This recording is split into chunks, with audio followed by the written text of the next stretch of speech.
खिलाफ लड़ाई लड़ने का काम किया और आगे चलकर उन्होंने महसूस किया कि बाबा साहब हमें बताकर गए हैं कि मैंने आपको वोट डालने का अधिकार दिलवा दिया है, अब आप मान सम्मान चाहते हो तो अपनी पार्टी बनाओ, इस देश की सत्ता को अपने हाथ में लो। तो बाबा साहब ने इसकी शुरुआत की आरपीआई पार्टी बनाकर, लेकिन बाबा साहब के जाने के बाद कांग्रेस के लोगों ने आरपीआई पार्टी को 1972 में खत्म कर दिया। उसके बाद हमारा कोई नेता नहीं रहा, हमारी कोई पार्टी नहीं रही, तो ये बहुजन समाज के लोग कांग्रेस के और दूसरे मनुवादी दलों के पिछलग्गू बन गए। ऐसी स्थिति में मानवर कांसीराम साहब को यह महसूस हुआ कि इस देश के अंदर बाबा साहब की विचारधारा को मुझे आगे बढ़ाना चाहिए। उन्होंने मानवर कांसीराम साहब ने छत्रपति साहू जी महाराज, महात्मा ज्योतिबा फूले, परम पूज्य बाबा साहब की इस विचारधारा को आगे बढ़ाने का संकल्प लिया और पूरा जीवन उन्होंने मिशन के लिए समर्पित किया। धीमे धीमे मानवर कांसीराम साहब का कारवां आगे बढ़ा, लेकिन उनके जाने के बाद भाजपा के लोगों ने, अन्य मनुवादी ताकतों ने उस आंदोलन के, उस पार्टी के नेताओं के ऊपर तमाम प्रकार के केस लगा दिए, उनको डराया धमकाया और वह घर बैठ गए। साथियों, समाज पिछले लंबे समय से परेशान है कि कौन हमारा नेतृत्व करेगा। ऐसी स्थिति में हम सब लोग कुदरत का धन्यवाद करते हैं कि हमारी लड़ाई को लड़ने के लिए कुदरत ने एडवोकेट भाई चंद्रशेखर जी को भेजा और भाई ने भीम आर्मी और उसके बाद आजाद समाज पार्टी बनाकर हम लोगों की लड़ाई लड़ने का संकल्प लिया है। आपने देखा लगातार भाई के ऊपर पुलिस प्रशासन ने झूठे मुकदमे दर्ज किए, 94 मुकदमे दर्ज किए, 4 बार हमारे प्रिय नेता को जेल में डाला और जेल में डालकर बहुत बुरी तरीके से उनको 3rd डिग्री मारपीट की, उनकी रीढ़ की हड्डी, उनके नाखून, उनके दांत सब पर चोट करने का काम किया। इतना ही नहीं, जब हमारे नेता उनकी पिटाई से डरे नहीं तो उन्होंने साजिश के तहत प्लान करके हमारे नेता को हमसे अलग करने का प्रयास किया और पिछले बरस हमारे नेता के ऊपर फायर किया, गोली चलाई, मारने की कोशिश की। 5 गोलियां हमारे नेता जिस गाड़ी में चल रहे थे उस पर उन्होंने 5 राउंड फायर किए, 4 राउंड गाड़ी में लगे, गाड़ी के शीशे टूटे, गाड़ी की बॉडी में छेद हो गए और 1 गोली हमारे प्रिय नेता के पेट को चीरते हुए आगे निकल गई। हमें कुदरत का धन्यवाद करना चाहिए कि वह गोली इस देश के गरीबों की, इस देश के मुस्लिम भाइयों की, इस देश के दलित भाइयों की, इस देश के तमाम दुखी परेशान लोगों की दुआओं की वजह से हमारे नेता को छूते हुए चली गई। आज हमारे नेता हमारे बीच में हैं। मैं आप सब लोगों से ये प्रार्थना करता हूँ, निवेदन करता हूँ, ऐसे प्रिय नेता जो हमारे लिए संघर्ष करते हैं, हमारे लिए दिन रात भागते दौड़ते हैं और पुलिस प्रशासन से और सरकार से लड़ने का काम करते हैं, तो जो नेता पब्लिक में काम करे, पब्लिक के हितों के लिए लड़ाई लड़े, उस नेता का हमें सम्मान करना चाहिए। मैं ऐसी अपील के साथ अपने प्रिय नेता एडवोकेट भाई चंद्रशेखर जी से अनुरोध कर रहा हूं कि वे आए और अपने ख्यालात आपके बीच में रखें। भाई चंद्रशेखर जी जिंदाबाद, भाई चंद्रशेखर जी जिंदाबाद, भीम आर्मी जिंदाबाद, आजाद समाज पार्टी जिंदाबाद। भाई चंद्रशेखर जी संघर्ष करो, भाई चंद्रशेखर जी संघर्ष करो, भाई चंद्रशेखर जी संघर्ष करो। हमारा नेता कैसा हो, हमारा नेता कैसा हो। अब मैं अनुरोध कर रहा हूं हमारे प्रिय नेता एडवोकेट भाई चंद्रशेखर जी आए और अपने विचार हम सबके समक्ष रखें। माननीय चंद्रशेखर आजाद जी।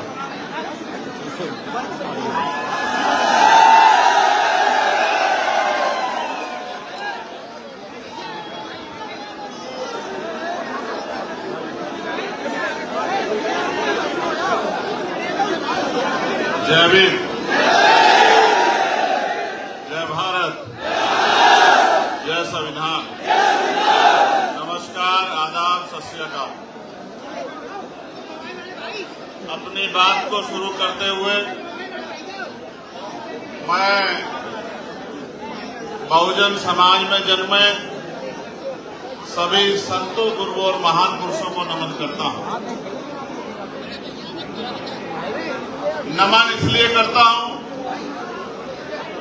कि जब इतिहास को पढ़ते हैं, जानकारी हासिल करते हैं, तो ये एहसास होता है कि अगर वो महापुरुष ना होते तो शायद आज भी हम जानवरों से पूरी जिंदगी इस देश में जी रहे होते। इसलिए उन सब महापुरुषों को जिनकी वजह से हमें जानवरों से के जीवन से निकलकर आत्मसम्मान, स्वाभिमान का जीवन दिलवाने का जो प्रयास संविधान के सफर तक हुआ है, मैं उन तमाम महापुरुषों को आगरा की इस क्रांति धरा से अपने श्रद्धा के सुमन अर्पित करता हूं, उनको नमन करता हूं। महामानव तथागत बुद्ध, संत शिरोमणि सदगुरु रविदास, गुरु नानक देव, भगवान वाल्मीकि महाराज, गुरु घासीदास, गुरु कबीर, नारायणा गुरु, उनके साथ साथ राष्ट्रपिता ज्योतिबा फूले। आपने राष्ट्रपिता ज्योतिबा फूले, मां सावित्रीबाई फूले के जीवन पे बनी मूवी देखी नहीं देखी बताओ? देख के तो समझ आया नहीं आज? कौन था वो जो चाहता था कि आप पढ़ ना पाए? कौन था जो चाहता था कि आप मुख्य धारा में ना आ पाए? और कौन था जो चाहता था कि आप जानवरों के जिंदगी से निकल के और इंसानों की जिंदगी प्राप्त करें? प्यारे साथियों, मैं इस क्रांति धरा से एक बार पुनः राष्ट्रपिता ज्योतिबा फूले और मां सावित्रीबाई फूले और सम्राट अशोक को बहुत बहुत नमन करता हूं। प्यारे साथियों, छत्रपति साहू जी महाराज जो आरक्षण के जन्मदाता थे, जिन्होंने 1902 में आरक्षण की व्यवस्था की कमजोर वर्गों के लिए, डॉक्टर बाबा साहब अम्बेडकर जो नारियों के मुक्तिदाता थे, गरीबों के भाग्य विधाता थे, जिन्होंने संविधान लिखकर आपको, मुझे और मुझ जैसे करोड़ों लोगों को, इस देश की तमाम जातियों की महिलाओं को मुख्य धारा में आने का, डॉक्टर, इंजीनियर, आईएएस, आईपीएस, वकील, जज, विधायक, सांसद, मंत्री, मुख्यमंत्री, प्रधानमंत्री, राष्ट्रपति बनने का अगर अधिकार किसने दिलाया, ऐसे डॉक्टर बाबा साहब अम्बेडकर को हम लोग नमन करते हैं। बाबू जगदेव प्रसाद कुशवाहा को, जननायक कपूरी ठाकुर को, चौधरी महाराज सिंह भारती को, महामना रामसु वर्मा को, संत राम बीए प्रजापति जी को, ब्रह्मानंद लोधी जी को, मां फातिमा शेख को, मां अवंतिका बाई लोधी को, मां छलकारी बाई को, तमाम वो वीरांगनाएं जिनका योगदान रहा है, मां अहिल्याबाई होलकर, मान्यवर दीना भाना वाल्मीकि जी और मान्यवर साहब श्री काशीराम जी को भी मैं उनके चरणों में नमन करता हूं। प्यारे साथियों, आगरा से मेरा लगाव बहुत गहरा, आगरा से मेरा प्यार भी बहुत गहरा।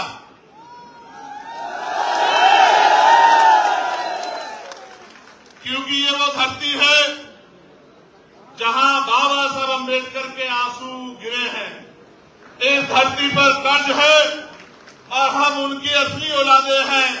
हम कर्ज उतारना जानते हैं। मैं आगरा के साथियों का, जिन्होंने समय समय पे इतिहास लिख के आगरा की शक्ति को बताने का काम किया है, उन तमाम साथियों का बहुत बहुत धन्यवाद देता हूं। जितने संगठन के लोग आज यहां अपना प्यार आशीर्वाद देने के लिए आए हों, चाहे वो हमारा भीम नगरी का कार्यक्रम हो, चाहे हमारी महिला मोर्चे की जो यहाँ संगठन चलते हैं महिला विकास के लिए, चाहे उनके हमारे नेता कार्यकर्ता हों, चाहे हमारे व्यापार मंडल के साथी हों, चाहे हमारे लीगल सेल के साथी हों, चाहे हमारे अनुशासन समिति के साथी हों या हमारे भाईचारा कमेटी के साथी हों, मैं इस मंडल के सभी मंडल के, जिले के, विधानसभा के और गांव में अंतिम वो व्यक्ति जो बाबा साहब अम्बेडकर का झंडा पकड़ के घूम रहा है, उन साथियों को भी बहुत बहुत धन्यवाद देता हूं इस आंदोलन को चलाने के लिए। प्यारे साथियों, आगरा, और जब मैंने कहा कि आगरा से मेरा प्यार है तो उसका कारण भी बहुत बड़ा है। आगरा में बाबा साहब अम्बेडकर ने एक बुद्ध विहार जो चक्की पाट में बना था, वो अपने हाथ से जो है उसका उद्घाटन करने का काम किया था। वो हमारी धरोहर भी यही है और यही बाबा साहब की अस्थियां भी रखी गई है। ये आगरा ऐसे क्रांतिधरा नहीं बना, कई बार खूनी संघर्ष में भी आगरा ने अपनी शक्ति का एहसास कराने का काम किया है। ये आगरा, इसको देश जानता है। मैं अपनी पार्टी के जो सम्मानित राष्ट्रीय कोर कमेटी के नेतागण भाई अमित कसाना जी, भाई सतपाल चौधरी जी जो मेरे साथ चल के आए, मैं उनका भी बहुत बहुत धन्यवाद करता हूं। मैं हमारी पार्टी के प्रदेश के अध्यक्ष और प्रदेश कमेटी के तमाम नेताओं का भी धन्यवाद करता हूं और मैं अपने भीम आर्मी के बहादुर भाइयों का भी बहुत बहुत धन्यवाद करता हूं। अब उनको अगर वो मेरी बात पे मजबूती से पहरा दे दें तो मैं उनको ये भी बता देना चाहता हूं कि फिर उनके खिलाफ कोई अन्याय या गरीबों के खिलाफ कोई अन्याय यहां नहीं हो पाएगा। सम्मानित साथियों, मैं चाहता था कि इस बात को मैं सबसे बाद में रखूं, लेकिन 2 दिन पहले जिस तरह का सलूक यहां की पुलिस ने हमारे कार्यकर्ताओं पदाधिकारियों के साथ किया है, मैं डंके की चोट पे ये कहना चाहता हूं कि हम स्वाभिमानी लोग हैं, ना हम किसी पे अन्याय करते हैं और ना कभी हम अन्याय सहते हैं। समय आने दीजिए, अन्याय करने वालों से सूद समेत हिसाब किया जाएगा। मेरी बात को अभी अगर किसी ने कोई अपराध किया है, उसकी सजा उसको कोर्ट देगा। आप अपराधी को गिरफ्तार करें, जांच करें, कोर्ट में रिपोर्ट पेश करें। हम संवैधानिक लोग हैं, लेकिन जिस तरह से एक अधिकारी ने अपने जातीय अहंकार को दिखाने के लिए हमारे कार्यकर्ताओं को लातों से पिटवाने का काम किया, मैं उस सम्मानित अधिकारी को भी कहना चाहता हूं, जिस सत्ता के घमंड में या जिस जातीय घमंड में ये किया गया है, सत्ता बदलेगी, आप भी यही रहोगे, हम भी यही रहेंगे। याद रखना, हम भी यही रहेंगे इस उत्तर प्रदेश में। हम उत्तर प्रदेश छोड़ के जाने वाले नहीं हैं और सम्मानित अधिकारी महोदय, आपको भी नहीं जाने देंगे। मेरी बात को याद रखना, अगर आपके चौहितों ने डेपुटेशन पे कहीं भेज दिया तो वहीं से खींच के यहां आगरा लेके आएंगे। मेरी बात को आप याद रखना। मुझसे बड़ा पुलिस का समर्थक आपको कोई नहीं मिलेगा। आजादी के 75 साल में अगर पार्लियामेंट में पुलिस के भाइयों को भी न्याय मिले, 8 घंटे की ड्यूटी उनको अन्य कर्मचारियों की तरह करने का मौका मिले, सप्ताह में उन्हें 1 दिन छुट्टी मिले, उनकी बॉर्डर स्कीम खत्म की जाए, उनकी वेतन विसंगतियां दूर की जाए, ये मामला भी अगर पार्लियामेंट में किसी ने उठाने का काम किया तो आपके चंद्रशेखर आजाद ने किया। आप अच्छा करोगे तो सर माथे रखेंगे, आपका सम्मान करेंगे, और अगर आप अन्याय करोगे तो अन्याय करने वाले अपराधी के साथ जिस तरह का सलूक होता है, उसी तरह का सलूक आपके साथ होगा। इस बात को आप याद रखना। सम्मानित साथी, प्यारे भाइयों, ये प्रबुद्ध सम्मेलन है जहां दूसरी पार्टियां एक जाति को प्रबुद्ध बता के प्रबुद्ध सम्मेलन करने का काम करती है, और बाबा साहब अम्बेडकर के संविधान में जो समता समानता की बात कही गई है, उस समता समानता को नीचा दिखाने का काम करती है, ये बताने का काम करती है कि इस देश में एक ही जाति एक ही धर्म प्रबुद्ध है और बाकी लोग प्रबुद्ध नहीं है। मैं आज ऐलान के साथ कहना चाहता हूं कि हमें अवसर मिला इस 75 साल में हमने भारत की कोई पोस्ट नहीं छोड़ी जिस तक हमने पहुंचने का काम ना किया हो। और ये हम सिर्फ आरक्षण के दम पे नहीं पहुंचे, अपनी मेहनत के दम पे भी पहुंचे हैं। ये भी किससे छिपा हुआ नहीं है। हाँ, एक बात तो जरूर है, एक पोस्ट बाकी है जो बाबा साहब अम्बेडकर का भी सपना था, जो मान्यवर काशीराम साहब का भी सपना था। इस देश में भी कमजोर वर्गों का प्राइम मिनिस्टर नहीं बना। मैं आपको बहुत विश्वास से कहता हूं, आगरा का कर्ज लेके कहता हूं, आगरा के भाइयों से वचन दे के कहता हूं कि वो दिन भी आएगा कि जब बाबा साहब अम्बेडकर के विचारों का व्यक्ति प्रधानमंत्री भी बनेगा और देश की कुर्सी में भी बैठेगा। और ये होगा कैसे? ये होगा ऐसे कि देश में लोकशाही है। लोकशाही, लोकतंत्र का मतलब होता है जिनका वोट होगा उनका राज होगा, जिनका वोट होगा उनका राज होगा। यही लोकशाही का पैमाना है। और वो एक नारा ये है कि जिसकी इतनी संख्या बारी उसकी उतनी हिस्सेदारी। नारा ये है कि वोट हमारा राज तुम्हारा, नहीं चलेगा, नहीं चलेगा। आप और कहीं मत जाओ, हम आगरा पे बात आज करेंगे, आगरा मंडल पे बात करेंगे, आगरा जिले पे आप आज बात करेंगे। यहाँ हमारे पास व्यापारी भी है, यहाँ हमारे पास शिक्षक भी है, यहाँ हमारे पास डॉक्टर भी है, यहाँ हमारे पास इंजीनियर भी है, यहाँ हमारे पास वकील भी है, यहाँ हमारे पास जज भी है। सब कुछ होते हुए भी बाबा साहब ने तो ये कहा था कि जिस समाज में 10 डॉक्टर, 10 इंजीनियर, 10 वकील तैयार हो जाएंगे, उस समाज के अधिकारों को कोई छीन नहीं सकता है। लेकिन आज आप देखो किस तरह आपके अधिकारों को लूटा जा रहा है। छीना नहीं जा रहा है, लूटा जा रहा है, डकैती पड़ रही है आपकी नौकरियों पे, आपके रोजगारों पे, आपके बिजनेस पे, आपके साथ जुल्म जाति अन्याय हो रहा है। आज एक बहुत बड़े सज्जन उम्र में मेरे पास आए, मेरी तस्वीर लेके आए, मेरे सर में हाथ रखा और एक बहुत बड़ी बात मुझसे कही और ये कहा कि मेरा आशीर्वाद आपके साथ है। मैं आगरा इसलिए भी आया हूं कि मैं आगरा के लोगों को पूछना चाहता हूं, मैंने क्या गलत किया है आगरा के लोगों? मैंने वही काम किया जो मान्यवर साहब काशीराम ने किया। मैंने उनके अलावा कोई गलत काम नहीं किया। बाबा साहब अम्बेडकर ने जब वोट का अधिकार दिलाया तो ये नारा दिया कि आज मैंने रानी का पेट चीर दिया है, राजा बैलेट बॉक्स से तैयार होगा, आपकी वोट से तैयार होगा। और उन्होंने दल बनाया, उन्होंने इंडिपेंडेंट लेबर पार्टी बनाई। जब उससे भी समाज शासन नहीं बना तो उन्होंने शेड्यूल कास्ट फेडरेशन बनाया। जब उससे भी समाज शासन नहीं बना तो उन्होंने आरपीआई बनाई। जब आरपीआई बन गई उससे पहले ही बाबा साहब अम्बेडकर हम लोगों को छोड़कर चले गए। आरपीआई बन गई, मान्यवर काशीराम साहब आरपीआई के आंदोलन को आगे बढ़ाना चाहते थे। वो क्लास 1 के अधिकारी थे, डीआरडीओ में इंजीनियर साइंटिस्ट थे, नौकरी छोड़ दी, परिवार छोड़ दिया, शादी नहीं कराई, सारी संपत्ति को त्याग दिया और भूखे प्यासे समाज को समझाने निकल गए। जब वो समाज को समझा रहे थे तो समाज कांग्रेस को वोट देता था, अन्य पार्टियों को वोट देता था। जब काशीराम समझाने जाते थे मान्यवर तो हमारे लोग ये कहते थे कि काशीराम आ गए हैं और हमें शासक बनाने की, हुक्मरान बनाने की बात कर रहे हैं।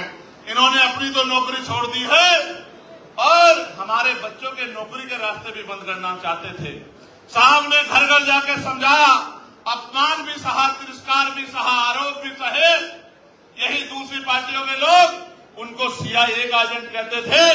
तमाम परेशानियां उठाने के बाद उन्होंने अपना लक्ष्य नहीं छोड़ा और जब आरपीआई ने मौका नहीं दिया तो उन्होंने अपनी पार्टी बनाई, अपना संगठन बनाया, समाज की जड़ें पैदा की, घर घर जाके लोगों को जगाया, गिरे पड़े समाज में नेता बनाने का काम किया।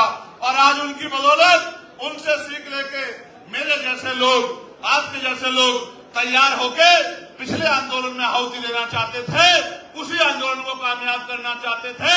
उसी आंदोलन को दिल्ली ले जाना चाहते थे। लेकिन जब उन्होंने दरवाजे बंद कर लिए तो समाज की रक्षा के लिए और महापुरुषों के कारवा को आगे बढ़ाने के लिए, बाबा साहब अम्बेडकर के वोट के अधिकार की रक्षा करने के लिए और जुल्म जाति को रोकने के लिए हमने भी संगठन बनाया, समाज की सेवा की, जेलें काटी, लाठियां खाई, दांत तोड़ दिए गए, रीढ़ की हड्डी तोड़ दी गई, तमाम तरह के जुल्म किए, इनसे भी पेट नहीं भरा तो गोली चलाई गई। आप सबके सहयोग आशीर्वाद से और महापुरुषों के आशीर्वाद से गोली से भी बच गया।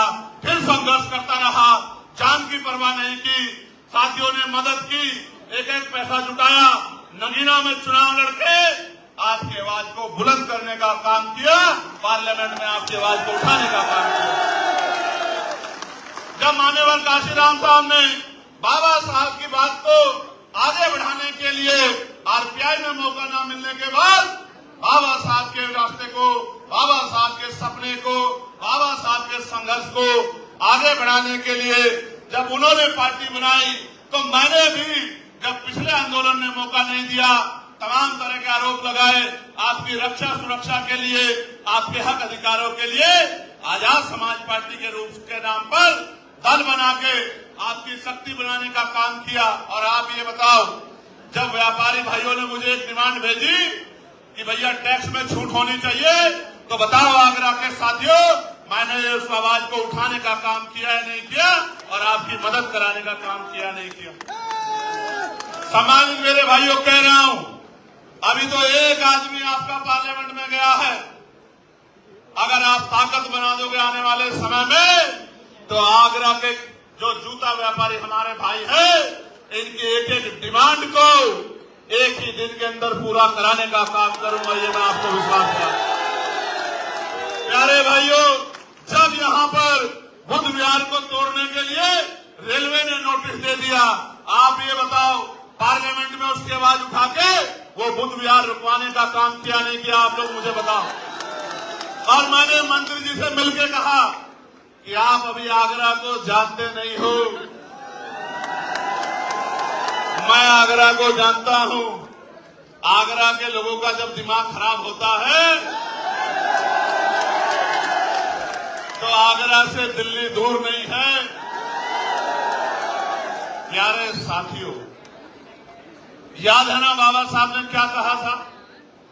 18 मार्च 1956 को इसी आगरा की धरती पर उन्होंने कहा था कि मुझे मेरे पढ़े लिखे लोगों ने धोखा दिया है। मैं इस समाज को, इस कारवा को जहां तक पहुंचाना चाहता था वहां तक नहीं पहुंचा पाया हूं। और अपने बच्चों से अनुरोध करके कहा कि अगर आप इसको आगे नहीं बढ़ा सकते तो इसको पीछे मत जाने देना मेरे बच्चों। आज आप बताओ, कारवा आगे गया है या पीछे हटा? ईमानदार से बताओ। नहीं, मैं ये समझता हूं कि आपको गंभीरता सोचना चाहिए कि कारवा आगे इसलिए नहीं गया कि आज भी जाति धर्म के आधार पर जुर्म, जाति, अन्याय, अत्याचार जारी है और आज भी हम लोग रोटी रोटी के लिए मोहताज हैं। आज भी हमारी बहनों का अपमान होता है। अभी आपको कुछ दिन पहले याद होगा कि मुझे मथुरा आना पड़ा था। क्यों आना पड़ा था मथुरा, पता है नहीं पता है? लेकिन मैं उस परिवार का भी धन्यवाद दूंगा जिसने मेरी बात को मानकर उन दोनों बच्चों को जो है सम्मान का जीवन दिलाने का काम किया। इसके लिए भी मैं डॉक्टर बाबा साहब अम्बेडकर को धन्यवाद देता हूं, मान्यवर काशीराम साहब को धन्यवाद कि उन्होंने उनके संघर्ष से, उनके रास्ते पे चल के आज समाज में ये प्यार, विश्वास तो पैदा हो गया है कि जो बात हमारा भाई कह रहा है हमें उसको मानना चाहिए। मैं जानता हूं कि ये जगह छोटी है और लोग ज्यादा हैं, मैं इस बात को मानता हूं, लेकिन मैं आपके संघर्ष, आपकी ताकत को भी जानता हूं।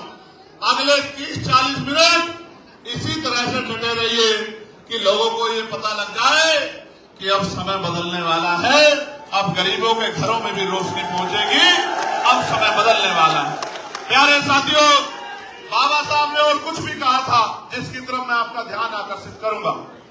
18 मार्च 1956 को उन्होंने कहा, अब मैं बूढ़ा हो चला हूं, बीमार रहता हूं, जहां तक लोगों को जगाना चाहता था ग्रामीण क्षेत्रों तक जगा नहीं पाया हूं।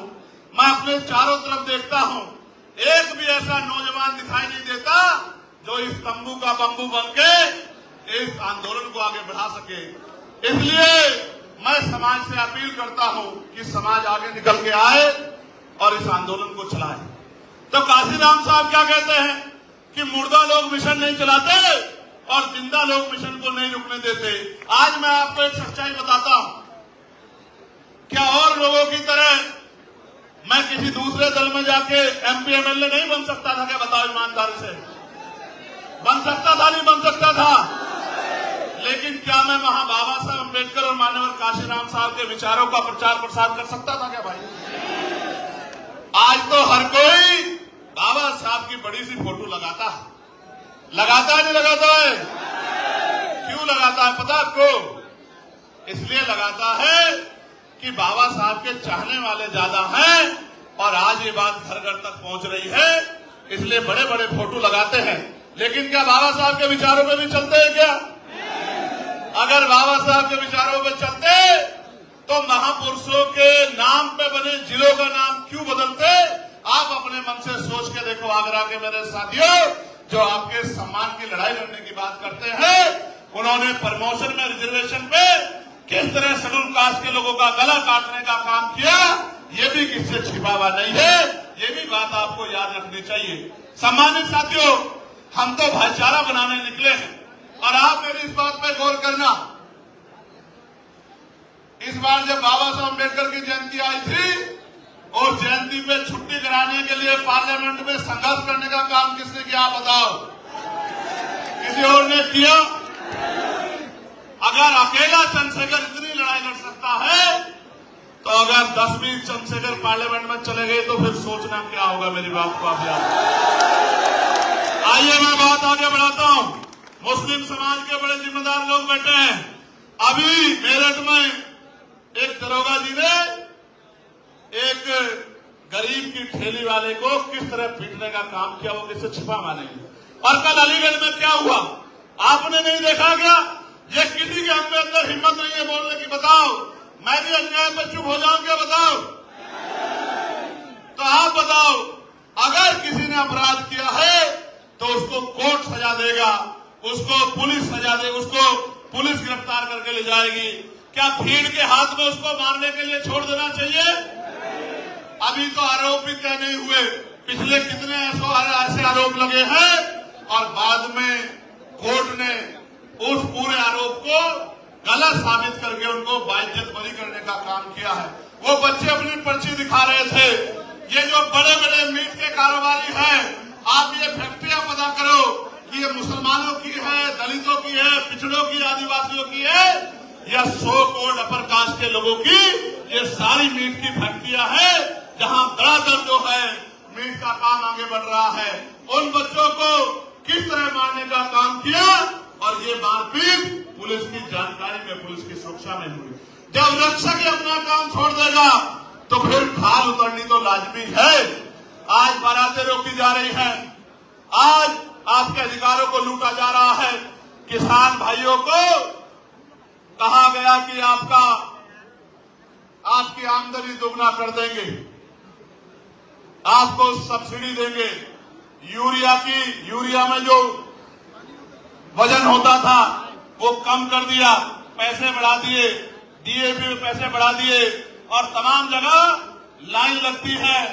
गर्मी में, सर्दी में, बारिश में किसान परेशान होता है और उनसे कहा गया बिजली के दाम कम करेंगे।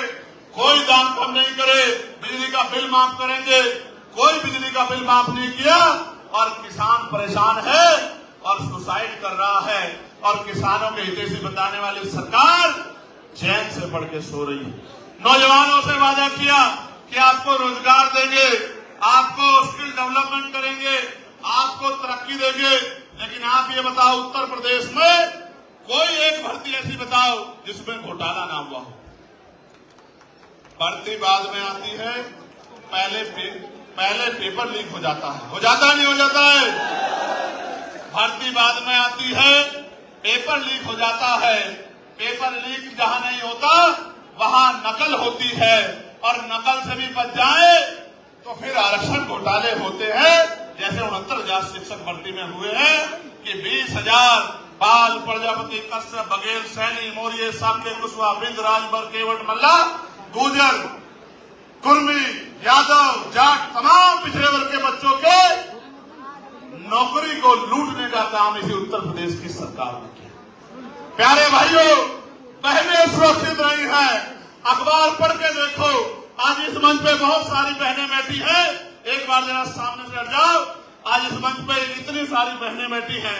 एक बार मैं बहनों से कहूंगा जरा हाथ ऊपर एक बार खड़ा कर लें। ईमानदारी से बताओ, क्या आज महिलाएं बहनें सुरक्षित है उत्तर प्रदेश में? आज बहनें सुरक्षित नहीं हैं। अखबार पढ़ लो, रोज किसी बेटी का रेप हत्या होती है, किसी को मार के लटकाया जाता है। आप ये बताओ, ये कैसा सुशासन है जिसमें गरीबों की बच्चा सुरक्षित नहीं है? मैं आज आपसे कह रहा हूं, ऐलान करके कह रहा हूं, डंके की चोट पे कह रहा हूं, एक बार मौका मिलने दो। अगर किसी गरीब की बच्ची की तरफ किसी ने आंख उठा के देख ली, फिर मुझसे सवाल करना कि चंद्रशेखर भाई ये कैसे हो गया। पूरी जिम्मेदारी से आपको कह रहा हूं। जैसे परियार साहब कहते थे कि मैं तब उस प्रदेश को सुरक्षित मानता हूं जिस प्रदेश में रात के अंधेरे में भी महिलाएं कुछ मील तक अकेले घूम आए। यहां तो आप घर में सुरक्षित नहीं है, बाजार में सुरक्षित नहीं है, ट्रेनों में सुरक्षित नहीं है, सार्वजनिक स्थलों में सुरक्षित नहीं है। और तरक्की कहते थे महिलाओं की तरक्की करेंगे, 5 किलो अनाज पे लाके रख दिया कि ये अनाज के चक्कर में रोजी रोटी को भूल जाएं, शिक्षा को भूल जाएं, रोजगार को भूल जाएं, अच्छी अस्पताल व्यवस्था को भूल जाएं। कल ही मैंने देखा बलिया में शर्म से सर झुक गया। एक बहन को खुले में डॉक्टर नहीं है, नर्स नहीं है, प्रसव पीड़ा हुई, खड़े खड़े उसको जो है उसकी डिलीवरी हुई, दूसरी महिला उस बच्चे को खून में लथपथ बच्चे को लेके बैठी है। ये व्यवस्था दी है इस सरकार ने। इस गरीब, किसान, पिछड़ा, दलित, मुसलमान विरोधी सरकार को उखाड़ के फेंकने के संकल्प को लेकर मैं आगरा आपके बीच आया हूं कि अब आपको कमर कस लेनी चाहिए। अब ज्यादा दिन नहीं देने हैं। 2012 से और 2027 तक 15 साल बैठते हैं। 15 साल बैठते हैं।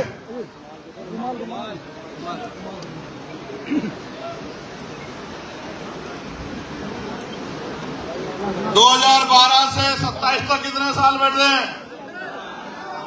कितने साल बैठते हैं? राम जी का वनवास भी 14 साल का था। आप तो बाबा साहब के अनुयायी हो और कितने दिन वनवास रखोगे ये सोच लो। 15 साल हो जाएंगे और 15 साल में जिन वर्गों पे सत्ता नहीं होती, ना उनको नौकरी मिलती है, ना रोजगार मिलता है, ना अधिकार मिलते हैं, ना जुल्म जाति उन पर रुकती है। काशीराम साहब कहा करते थे, जिनकी सत्ता नहीं होती उनकी बहन बेटियों पर अत्याचार होता है, उनकी बहन बेटियों पर जुल्म होता है। जिनकी सत्ता नहीं होती उनकी तरक्की के रास्ते रुक जाते हैं। आज आप महसूस करके देखो कि क्या हो रहा है। तमाम निजीकरण हो रहा है। सारी सरकारी नौकरियों को खत्म किया जा रहा है। सरकारी नौकरी खत्म हो जाएगी तो schedule caste, schedule tribe, backward के लोगों को आरक्षण नहीं देना पड़ेगा। सोची समझी साजिश के थ्रू सब कुछ हो रहा है। आज महसूस करके देखो, सरकारी नौकरी मिलती थी तो परिवार सुरक्षित हो जाता है। आगे सरकारी नौकरी नहीं आएगी, फिर क्या करोगे? मेरे वाल्मीकि समाज के भाई तख्तियां उठा के दिखा रहे हैं। आज मजबूरी में 7,000 रुपए, 9,000 रुपए, 11,000 रुपए, 15,000 रुपए काम लेते हैं। पहले 500 दिन कच्चा रखते हैं, 500 दिन काम करने के बाद संविदा पे लाते हैं और 5-7 साल बाद संघर्ष करा के अगर वो जिंदा बच जाए उन्हीं को पक्का करते हैं। ये जो अन्याय हो रहा है निजीकरण के नाम पे, संविदा के नाम पे, ठेकेदारी के नाम पे, मैं आपको विश्वास दिला के कहता हूं कि सारे संविदा कर्मी भाइयों को पक्का करने का काम करेंगे। और आपके लिए इस कच्ची नौकरी को जो सफाई कर्मचारी काम शेड्यूल कास्ट, शेड्यूल ट्राइब के लोग करते हैं, बैकवर्ड के लोग करते हैं, इस सफाई कर्मचारी की नौकरी को पक्का करने का काम करेंगे। इस बात का मैं आपको विश्वास दिलाता हूं। और मैं तो चाहता हूं कि आप भी इस काम को छोड़ के जो schedule caste, schedule tribe, backward के लोग करते हैं, छोड़ो। आप भी ये उनको दे दो जो बहुत शुद्ध बनते हैं इस देश में, ये काम उनको दे दो कि वो कर ले। आप लोग डॉक्टर बनो, आप लोग इंजीनियर बनो, आप लोग वकील बनो, आप लोग जज बनो, आप लोग IAS IPS बनके, विधायक सांसद बनके देश की पॉलिसी को चलाने का काम करो और देश के गरीबों को न्याय दिलाने का काम करो। मुस्लिम समाज के भाई बैठे हैं, पिछड़े वर्ग के लोग बैठे हैं, मैं आपसे भी पूछना चाहता हूं, आपको नहीं पता कि जब सत्ता नहीं होती क्या होता है? देखो, बिजली के दाम कौन तय करता है बताओ? कौन करता होता है? सरकार। पानी के दाम कौन तय करता है? पेट्रोल डीजल के दाम कौन तय करता है? अच्छे स्कूल कहां बनेंगे कौन तय करता है? अच्छे हॉस्पिटल कहां बनेंगे कौन तय करता है? एम्स कहां बनेगा कौन तय करता है? मेडिकल कॉलेज कहां बनेगा कौन तय करता है? यूनिवर्सिटियां कहां बनेगी कौन तय करता है? किस डिपार्टमेंट में वैकेंसी आएगी कौन तय करता है? इंडस्ट्रियल एरिया कहां लेगा कौन तय करता है? किसको टैक्स लगाना है, किसको छूट देनी है कौन तय करता है? जब सब कुछ सरकार करती है तो आप ये समझो कि पिछले 15 साल से 27 में आप लोग सत्ता से बाहर हो, तो फिर जुल्म ज्यादती नहीं होगी तो आपके साथ क्या होगा? आज मैं आपको विश्वास दिला कहता हूं, आगरा के मेरे भाइयों, व्यापार मंडल के साथियों, भीम नगरी के साथियों, तमाम संगठनों के साथियों, पूरा मुस्लिम समाज आपकी तरफ देख रहा है कि अगर ये शेड्यूल कास्ट के लोग, शेड्यूल ट्राइब के लोग, बैकवर्ड के लोग चंद्रशेखर के साथ, आजाद समाज पार्टी के साथ खड़े हो जाए तो हम बाकी दलों को लात मार के चंद्रशेखर आजाद के साथ जाके खड़े हो जाएंगे। ये बात आज सबके मन में है। आप कहीं जाके पूछो, जिन पार्टियों को वोट देते थे थक गए उस पार्टी को वोट देते हुए, और उन पार्टियों से उत्तर प्रदेश की सत्ता भी नहीं हटाई जा सकती। सत्ता तब हटेगी जब शेड्यूल कास्ट, बैकवर्ड और मुस्लिम इकट्ठा होगा। खाली एक जाति के वोट से नहीं हट सकती है। इसलिए मैं आपको कहता हूं, अब आपको बूथ का संगठन बनाना है, सेक्टर का संगठन बनाना है, घर घर जाके व्यवहार पैदा करके भाईचारा कमेटियां बनानी है, बहनों को जागरूक करके बहनों के सम्मान की रक्षा करते हुए उनके आने वाले कल को बताकर आपको उनको तैयार करना है। पढ़ने वाले बच्चों को स्कूल की तरफ ले जाना है, संघर्ष करने वाले बच्चों को रोजगार की तरफ ले जाना है। जिन पे घर नहीं है उनको पक्का मकान, और जमीन भी नहीं है तो जमीन और पक्का मकान बनाकर देने का काम हम लोग करेंगे। इस बात का भी मैं आपको विश्वास दिलाता हूं। 3 चीजें हम लोग प्रमुखता से करेंगे। पहली, समान शिक्षा पॉलिसी लागू करेंगे कि राष्ट्रपति या हो मजदूर किसान की संतान, सबको शिक्षा एक समान, एक ही क्लास होगी, एक ही सिलेबस होगा, एक ही टीचर होगा। किसान का बच्चा भी वहीं पढ़ेगा और विधायक का बच्चा भी वहीं पढ़ेगा, जिलाधिकारी का बच्चा भी वहीं पढ़ेगा, SSP का बच्चा भी वहीं पढ़ेगा। तब आप देखना ये जो प्राइवेट स्कूलों में जेब कटाई हो रही है ये बंद हो जाए। दूसरा, समान हेल्थ पॉलिसी लागू करेंगे। इलाज की कमी के कारण मैंने अपने पिता को खो दिया। उसी दिन संकल्प कर लिया कि किसी के पिता को बचाने के लिए जो भी जान लगानी पड़ेगी वो जान लगाने का काम करूंगा। सड़कों पे संघर्ष किया, आवाज उठाने का काम किया, तमाम लड़ाई लड़ने का काम किया। फिर बाद में समझ आया कि बिना सत्ता के पॉसिबल नहीं है। क्यों पॉसिबल नहीं है? इसलिए पॉसिबल नहीं है कि जिनको ये पॉलिसी बनानी है उन्हीं के तो स्कूल हैं, नेताओं के तो स्कूल हैं, नेताओं के तो कॉलेज हैं, नेताओं के तो हॉस्पिटल हैं, तो वो अपना नुकसान क्यों करेंगे? इसलिए उस दिन समझ में आया कि सत्ता बनानी पड़ेगी, बाबा साहब की बात माननी पड़ेगी। बाबा साहब ये कहते हैं, political power is the master की, इट इज द मास्टर की by which can you open and each every door of your success. कि आप अपनी सारी परेशानियों के रास्ते खोल सकते हैं, दरवाजे खोल सकते हैं अगर सत्ता आपके पास है। फिर सड़कों पर निकल गए, धोल फाकी, जुल्म जाति सही, अन्याय में लड़ते हैं। और आज मैं धन्यवाद दूंगा नगीना के साथियों का। आप भी दोनों हाथ उठा के धन्यवाद दो नगीना का, कि नगीना के लोगों ने आपको मौका दिया, और जब आपको मौका दिया तो पूरे देश ने आपका हुनर देखने का भी काम किया।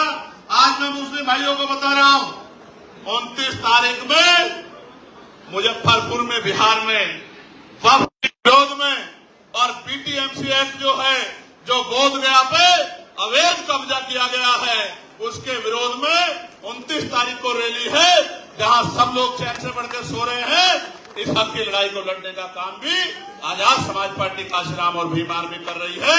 ये बात भी मैं आपको बताना चाहता हूं। हालांकि ये सच है कि मेरे पिताजी मुख्यमंत्री नहीं थे, मेरी मां मुख्यमंत्री नहीं थी, और अच्छा भी है नहीं थी, वरना आप कहते कि ये तो चम्मच वाला है।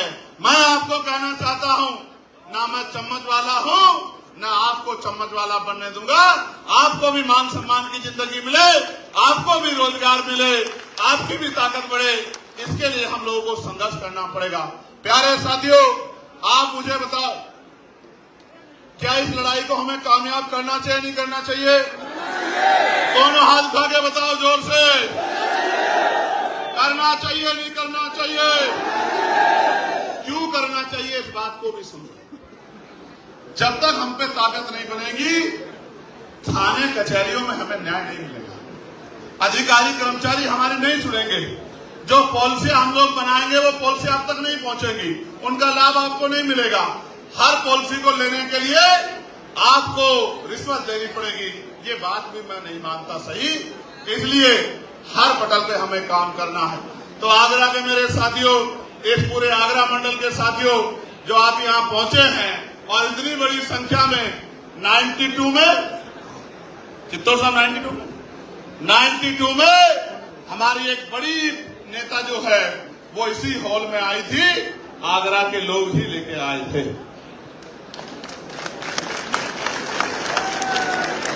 अब उनको आप 92 में इस हॉल में लेके आए, फिर आपने उनको ताकत भी दी। अब मैं आपसे पूछना चाहता हूं, इस हॉल में तो मुझे ले आए हो, ताकत दोगे नहीं दोगे ये भी बताओ। देखो, इस तरह समझो, इस तरह समझो। क्रिकेट देखते हो नहीं देखते हो?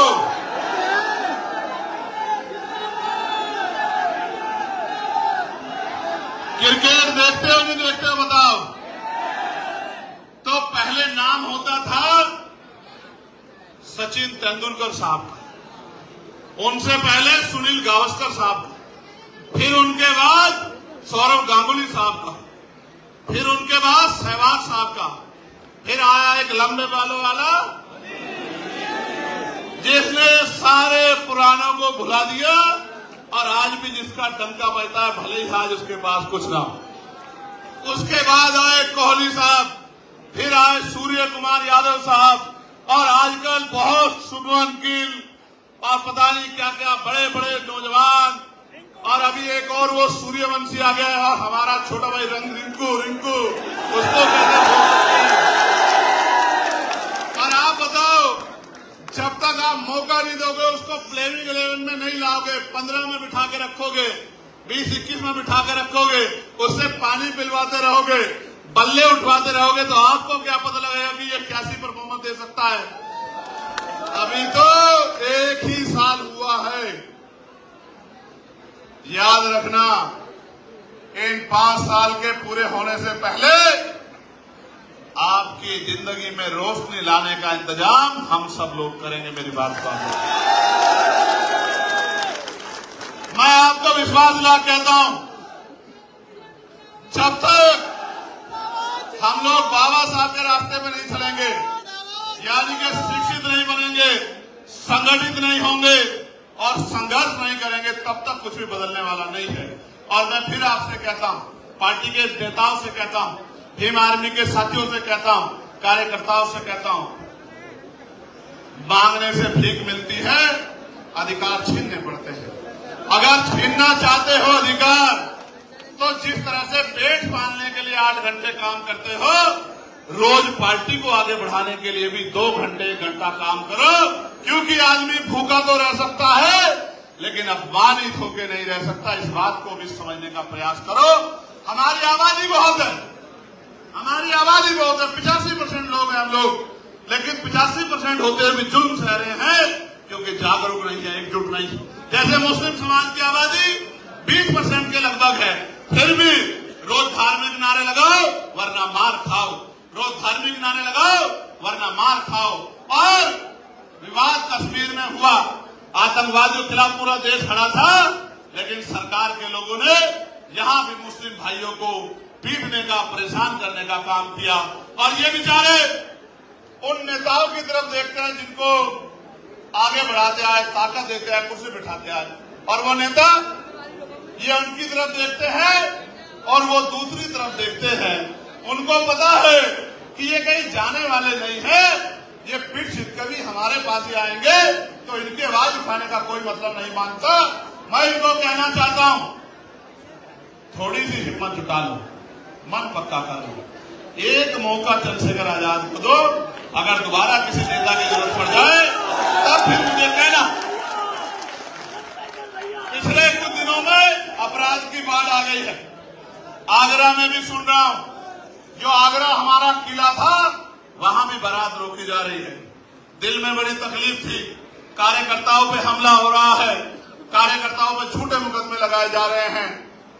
दिल में तकलीफ थी, हर दिन इंतजार कर रहा था कि आगरा का दिन कब आएगा, आगरा का दिन कब आएगा। आज आगरा का दिन आया, आगरा का दिन तो आ गया। आजाद समाज पार्टी का दिन आएगा नहीं आएगा ये भी मुझे बता दो। अच्छा आप बताओ, अभी मेरे हाथ में ना ट्रांसफर करने की पावर, ना पोस्टिंग करने की पावर, ना नौकरी देने की पावर, ना रोजगार देने की पावर, ना जुर्म जाति रोकने की पावर। अभी मैं पार्लियामेंट में आवाज उठा सकता हूं और आपके लिए धूप में, छांव में, गर्मी में, आंधी में, तूफान में। और इसे छोड़ो साहब, मैं चैलेंज करके कहता हूं, मेरे खून का कतरा कतरा ले लो। अगर मेरे खून के बहने से आपको सम्मान का जीवन मिलता है, बाबा साहब का सपना पूरा होता है, तो खून का कतरा कतरा भी आपके लिए निछावर करने के लिए तैयार हूं। क्या मुझे और कोई परीक्षा देनी है? अपने दिल पे हाथ रख के बताओ, क्या और कोई परीक्षा देनी है मुझे? तो सिर्फ नारे लगाने से काम नहीं चलेगा। जब तक आप बूथ कमेटी नहीं बनाओगे, भाईचारा कमेटी नहीं बनाओगे, अनुशासन पैदा नहीं करोगे, संगठन नहीं बनाओगे, विश्वास पैदा नहीं करोगे, लोगों के साथ व्यवहार बना के उनको साथ लाने का काम नहीं करोगे, तब तक कुछ भी बदलने वाला नहीं। इसलिए बताओ, बदलोगे नहीं बदलोगे? सोच समझ के बताओ, बदलोगे नहीं बदलोगे? आप सोचो, ना स्कॉलरशिप मिल रही है, ना एजुकेशन मिल रही है, ना अच्छा इलाज मिल रहा है, ना रोजगार मिल रहा है, ना लोन मिल रहा है, ना टैक्स में छूट मिल रही है। मिल रहा है तो एक चीज इस सरकार में, अपमान, अन्याय, जुर्म, जाति, और जो जमीनें हमें मिली थी उन जमीनों को भी लूटने का काम ये सरकार कर रही है। तो इस सरकार का जाना जरूरी है नहीं जरूरी है बताओ? तो सोचो, सरकार चली गई, लेकिन अगर आपकी नहीं बनी तो आपके हिस्से में क्या आया?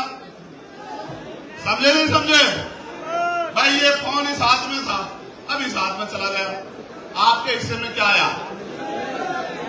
आप बीच में खड़े हो जाओ दीवार बन के कि ये ताकत इधर से जाएगी तो हमारे पास आएगी, इस बात को दीवार बन के खड़े हो जाओ। सुबह हो शाम, आप चाहे ईंटें उठा रहे हो, भट्टे पे हो, कोलू पे हो, रिक्शा चला रहे हो, कोई छोटी दुकान चला रहे हो, रेडी पटरी पे हो, एक ही बात आपके कान में गूंजनी चाहिए, जो बात आपसे कह के यहां से विदाई लूंगा कि हमें अपनी ताकत 2027 में बनानी है। ये बात आपके कानों में हर समय गूंजनी चाहिए। और 2-3 नारे आपको मेरे साथ लगाने हैं। तैयार हो? ये जो मंच के लोग हैं ये भी तैयार हैं नहीं तैयार हैं? हमारी सेना जिंदाबाद, भारतीय सेना जिंदाबाद, हमारे अर्धसैनिक बल जिंदाबाद, हमारे अर्धसैनिक बल जिंदाबाद, देश का किसान जिंदाबाद, देश का मजदूर, देश का नौजवान जिंदाबाद, और हमारी पुलिस जिंदाबाद। दोबारा लगाओ, हमारी पुलिस जिंदाबाद। देखो इस बात को समझो, पुलिस सरकार की होती है, ये जो कुछ करते हैं कुछ लोगों को छोड़ के बाकी लोग मजबूरी में करते हैं, सरकार इनको आदेश देती है। कल आपकी ताकत बनेगी तो ये अनुशासित होके संवैधानिक तौर पे काम करेंगे। मैं आपका